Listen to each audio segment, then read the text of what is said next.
కాలాన్ని బట్టి, పరిస్థితులను బట్టి రాజకీయాలు అందులో ఉన్నవాళ్ళు ఎలా మారిపోతారో మనం ఒక ఉదాహరణ చెప్పుకుందాము. ఎందుకంటే దేశంలో కాంగ్రెస్ విముక్త భారత్ చేస్తామని చెప్పేసి మోడీ చెప్తుంటారు, బీజేపీ చెప్తుంటుంది. మరొక వైపు బీజేపీ మతతత్వ పార్టీ అని చెప్పేసి దాన్ని దేశం నుంచి పారద్రోలాలని చెప్పేసి రాహుల్ గాంధీ రాజ్యాంగం పుస్తకాన్ని తన చేతుల్లో పట్టుకొని తిరుగుతుంటాడు.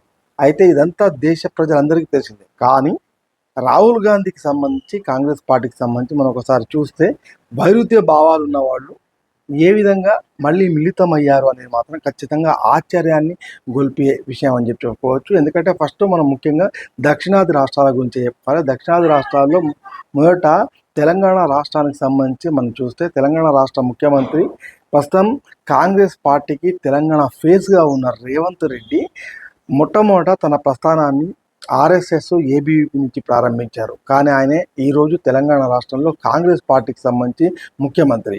మరొక వైపు రాహుల్ గాంధీ పూర్తిగా ఆర్ఎస్ఎస్ను వ్యతిరేకిస్తారు. ఇక ఈ తాజాగా సిద్ధరామయ్య రాజీనామాతో లైన్ క్లియర్ చేసుకున్న Congress trouble shooter DK Shivakumar పరిస్థితి కూడా ఇదే. డీకే శివకుమార్ ఒక అడుగు ముందుకు వేసి అసెంబ్లీ సాక్షిగానే ఆర్ఎస్ఎస్కి సంబంధించిన ప్రార్థనా గీతం నమస్తే భక్తవచ్చలే అనే ఒక గీతాన్ని కూడా ఆలపించి సంచలనం సృష్టించారు. తాను చిన్నప్పుడు ఆర్ఎస్ఎస్ సంచాలకుగా కూడా పనిచేశారు.